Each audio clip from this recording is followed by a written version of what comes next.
नसेल तुम्हाला माणूस म्हणून राहता येत नसेल, हैवान बनू नका.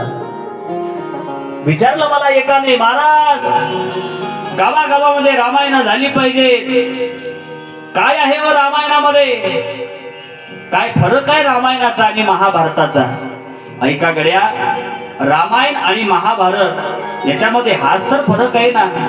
माझं ते माझं, पण माझ्या भावाचं तेही माझं झालं पाहिजे, याचं नाव आहे महाभारत. माझं ते माझं, पण माझ्या भावाचंही माझंच झालं पाहिजे, याचं नाव आहे महाभारत.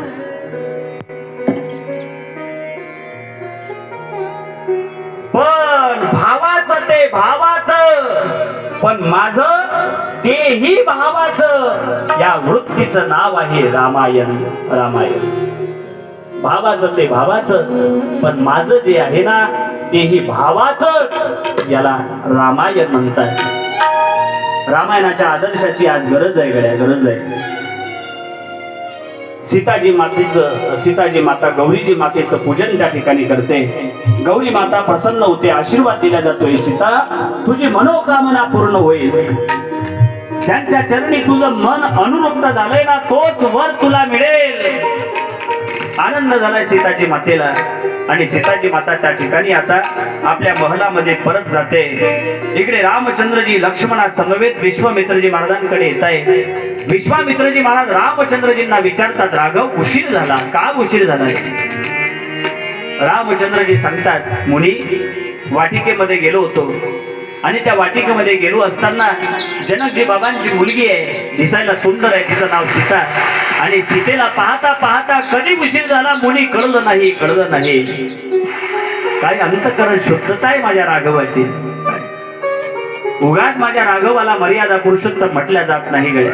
का म्हटल्या जात असेल? अरे कोणता विद्यार्थी असा आहे जो आपल्या गुरुला असं सांगेल, शाळेला उशीर झाला, एखादा विद्यार्थ्याला विचारलं त्याने, का रे बाळू शाळेमध्ये उशीर झाला, गुरुजी निघालो होतो वेळेमध्ये शाळेमध्ये यायला, पण रस्त्याने जात असताना अशी ब्युटीफुल मुलगी दिसली, अशी सुंदर मुलगी दिसली गुरुजी, आणि तिला पाहता पाहता शाळेची घंटा कधी वाजली गुरुजी मला कळलं नाही. मला असं वाटते आजच्या काळातला कोणताही शिष्य, आजच्या काळातला कोणताही विद्यार्थी आपल्या गुरुला असं सांगणार नाही. पण माझ्या राघवाला मर्यादा पुरुषोत्तम का म्हटल्या जाते? काय अंतःकरण शुद्धता आहे. गुरुजी मुनी बागेमध्ये उशीर का झाला सांगितलं गेलंय.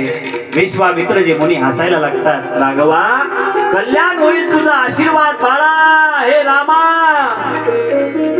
तुझ्या मनामध्ये जे असेल ना, तुझ्या मनामधल्या सगळ्या इच्छा पूर्ण होतील, आशीर्वाद दिला.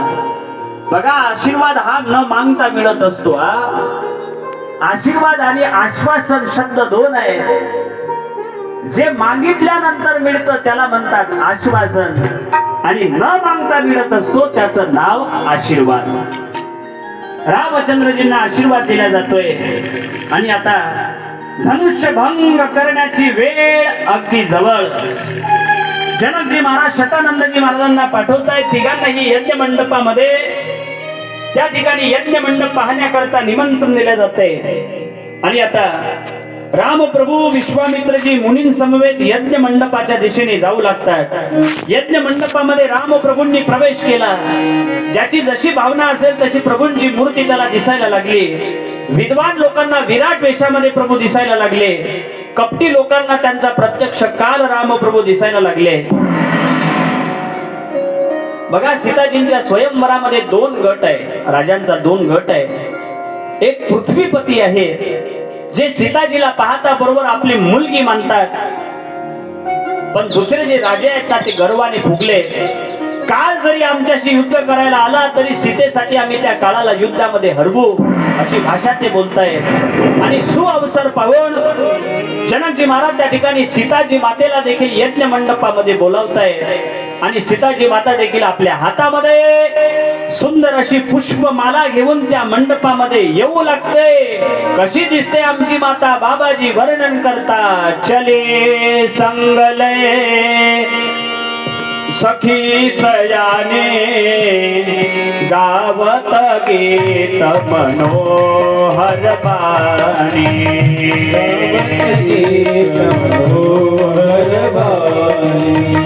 गावत गीत मनोहर बाणी सोहन बलातनु सुंदर सारे सुंदर जगत जननी अतुलित छवि भारी जननी अतुलित छवि भारी जले संगले सखी सयानी गावत गीत मनोहर बाणी गावत गीत मनोहर बाणी गावत गीत मनोहर बाणी सीताजी मातेने त्या यज्ञ मंडपामध्ये प्रवेश केला. कशी दिसत आहे आमची माता? तुलसीदासजी बाबा म्हणतात, अरे कोणता मुलगा आपल्या आईच्या सौंदर्याचं वर्णन करू लागेल? मुलाने आईच्या सौंदर्याचं वर्णन करू नये, पाप लागेल त्याला. पण तुलसीदासजी बाबा म्हणतात, माझ्या लेख